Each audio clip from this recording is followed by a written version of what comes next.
Assalamualaikum warahmatullahi wabarakatuh. Kami dari kelompok 4 ingin mempresentasikan hasil diskusi kami. Perkenalkan, nama saya Ahmad Jamaluddin. Saya Uli Nuha.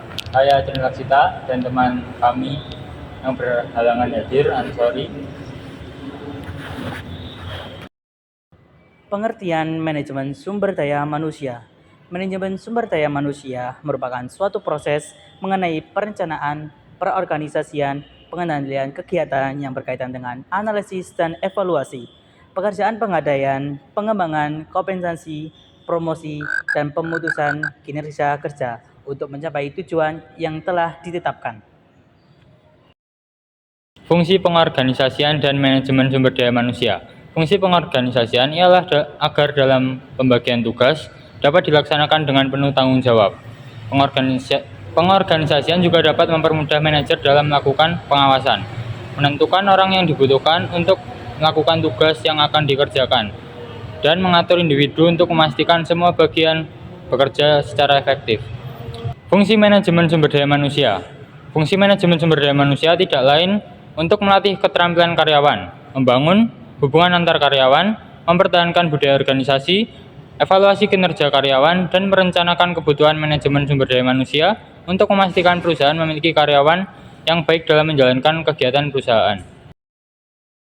Mengelola keragaman dalam pekerjaan.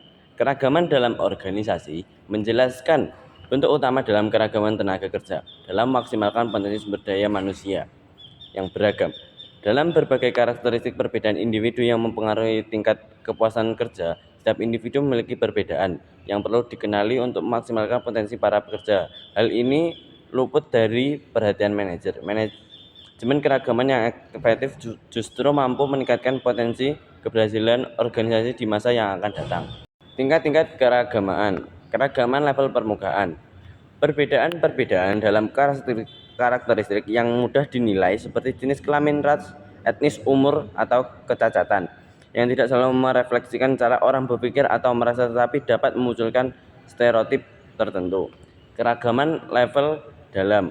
Perbedaan dalam nilai-nilai kepribadian dan preferensi kerja yang menjadi lebih penting secara progresif dalam menentukan kesamaan. Seiring semakin mengenal orang lain dengan lebih baik, perbedaan dalam karakteristik yang mudah dinilai. Selanjutnya ada proses manajemen sumber daya manusia. Seiring peran atau fungsi dari manajemen sumber daya manusia tersebut, maka dapat pula kita proses menjadi sumber daya manusia.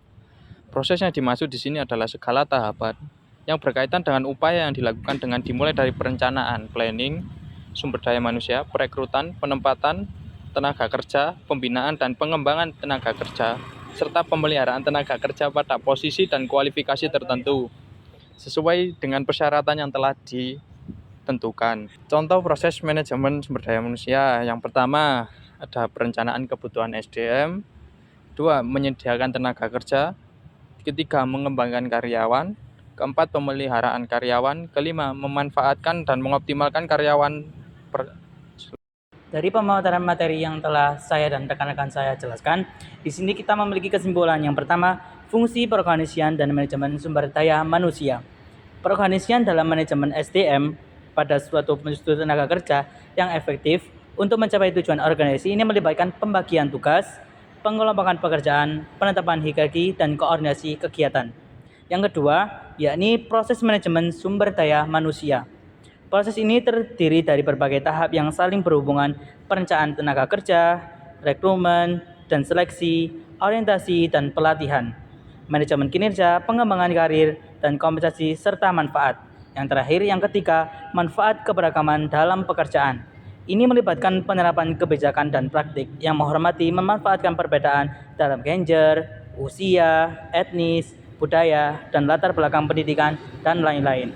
Secara keseluruhan, manajemen sumber daya manusia yang baik membantu organisasi mengembalikan kinerja karyawan, meningkatkan kinerja kerja, serta memanfaatkan kontribusi mereka terhadap tujuan organisasi.